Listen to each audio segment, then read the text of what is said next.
Assalamualaikum warahmatullahi wabarakatuh dan salam sejahtera. Saya Puan Faziani binti Fazil bersama dengan rakan saya iaitu Tuan Haji Muhammad Hafni bin Abdul Halim dari Institut Pendidikan Guru Kampus Darul Aman Citra. Hari ini kami akan berkongsi berkenaan dengan objek pembelajaran digital bagi interdisciplinary kursus semester 1 tahun 2 EDUP 3123 dan PIMK 3283 yang dibangunkan bagi membantu para pelajar mengaplikasikan teknologi digital, kemahiran dan strategi yang sesuai dalam pelaksanaan pedagogi kontemporari berkualiti ke arah pengajaran dan pembelajaran yang bermakna. Kita lihat dulu kepada HPK iaitu hasil pembelajaran kursus. Hasil pembelajaran khusus bagi EDUP 3123 pedagogi terdapat 3 iaitu yang pertama iaitu menganalisis dengan kritis konsep pedagogi pendidikan, model pengajaran dan hubungannya dengan pengurusan kurikulum dalam ruang pembelajaran C4, HP2, KKG2, KKG6.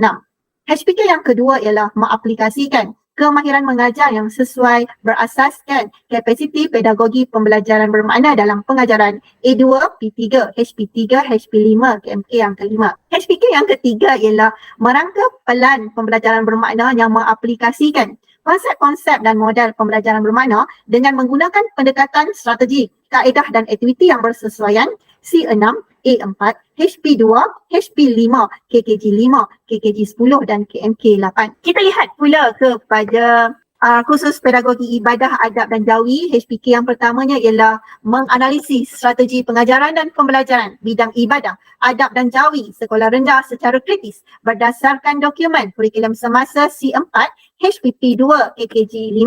HPP yang kedua ialah membina rancangan pengajaran harian yang lengkap dan kreatif serta bahan sumber pengajaran dan pembelajaran dalam bidang ibadah, adab dan jawi sekolah rendah C6, A4, HPP2, HPP8, KKG9, KKG10. HPK ketiga ialah mengorganisasi pengajaran ibadah, adab dan jawi sekolah rendah yang berkesan P4, A4, HPP3, HPP5 dan KMK5. Okay, seterusnya kita lihat pula kepada merungkai standard dan perancangan PDP bagi dua kursus ini. Bagi kursus yang pertama dihuraikan dari segi aspek HPK, kemahiran pengetahuan dan dipecahkan kepada mikro dan makro. Okey, seterusnya idea utama ialah strategi pengajaran dan pembelajaran ke arah pembelajaran bermakna dengan soalan pencetus idea bagaimanakah strategi pengajaran dan pembelajaran dapat membentuk pembelajaran bermakna. Dari segi perkembangan pembelajaran dapat dilihat apabila dari segi hasrat pembelajaran dan kriteria kejayaan ditekankan. Seterusnya bagi kursus kedua, pedagogi ibadah, adab dan juga jawi, juga diletakkan kemahiran pengetahuan mikro makro dengan soalan pencetus idea bagaimana penghasilan perbentangan berasaskan kepada pedagogi yang terbaik dalam melahirkan guru yang mahir berteknologi bertaraf dunia yang menjadi pemangkin guru yang berkualiti. Seterusnya kita tengok pula kepada merangkai dan merancang interdisiplin. Peringkat 1 hasil yang diharapkan apabila telah diletakkan soalan pencetus idea gabung, bagaimanakah strategi dan penghasilan perbentangan pedagogi yang terbaik dapat melahirkan guru berkualiti ke arah pembentukan pembelajaran yang bermakna. Okey, seterusnya di peringkat kedua, bukti pentafsiran dan peringkat ketiga, pelan pembelajaran. Dari seterusnya dilihat kepada pembelajaran bermakna bagi pembelajaran bermakna 1 sehinggalah pembelajaran bermakna yang terakhir. Okey, jom kita lihat kepada pembelajaran bermakna yang pertama. Kami telah melaksanakan pembelajaran iaitu penulisan rancangan pengajaran harian di mana pelajar dikendaki menyediakan penulisan rancangan mengajar harian selama 30 minit dalam kumpulan dan pelajar perlu memilih topik berasaskan bidang ibadah, akhlak jawi serta perlu berbeza dengan kumpulan yang lain. Para pelajar perlu menghantar ke dalam Google Classroom. Ini selaras dengan model reka bentuk pembelajaran di mana amalan pedagogi ditekankan dalam pembelajaran abad yang ke-21, pemanfaatan digital di mana penggunaan Google Classroom, juga model KPBB 3E apabila adanya engagement, penglibatan pelajar dan juga enhancement sokongan teknologi digital. Pembelajaran bermakna yang kedua ialah kami menekankan kepada kemahiran aktiviti kemahiran set induksi di mana aktiviti dalam kumpulan dengan menyediakan video kemahiran set induksi antara durasi 3 hingga 5 minit. Hasil tugasan ini mereka perlu hantar ke dalam flip.com. Ia dapat dilihat apabila ada kemenjadian pelajar dalam penghasilan tugasan. Ini selaras dengan model KPBB yang dah diterapkan apabila ada aspek model 6C, pemikiran kritis, dari segi menilai, maklumat, membuat perkaitan, adanya kreativiti, memanfaatkan kemudahan digital, adanya komunikasi di kalangan pelajar. Model 3A juga dilaksanakan apabila adanya relationship, perhubungan pihak yang terlibat dalam proses pembelajaran dilaksanakan. Seterusnya kita lihat kepada pembelajaran bermakna yang ketiga, iaitu pelaksanaan aktiviti, pendekatan kaedah dan strategi pengajaran secara berkumpulan, di mana pelajar perlu membincangkan kaedah pengajaran yang dilaksanakan di dalam kelas. Hasil perbincangan itu perlu dibentangkan dan perlu dihantar ke dalam aplikasi link Jamboard dan juga link Flip. Ini dapat dilihat dengan kemenjadian pelajar apabila pelajar-pelajar ini dapat menghasilkan tugasan dengan baik dan video mengikut tugasan yang diberikan. Ini selaras dengan model KPPB, iaitu model reka bentuk pembelajaran dengan adanya pemanfaatan digital, penggunaan aplikasi seperti Flip dan juga Jamboard. Kemudian model 3E juga dilaksanakan apabila adanya engagement di kalangan pelajar. 6C, model 6C di mana sahsiah pelajar dapat dibentuk apabila mereka bertanggungjawab menghasilkan tugasan yang diberikan dengan baik. Pembelajaran bermakna yang keempat pula ialah amali persembahan pengajaran. Okey, selepas mereka, di dalam tugasan pembelajaran, mereka perlu melaksanakan, mereka perlu diberi masa 30 minit untuk sesi pengajaran dilaksanakan. Mereka perlu membuat persembahan pengajaran secara bersemuka ataupun secara rakaman dan perlu upload ke dalam YouTube masing-masing dan perlu hantar menerusi Google Classroom. Ini dapat dilihat dengan kemenjadian pelajar apabila mereka dapat menghasilkan video pengajaran secara amali dengan baik. Ini selaras dengan model KPPB, iaitu pemanfaatan digital. Model 3E adanya extension, perluasan cara pembelajaran itu dilaksanakan.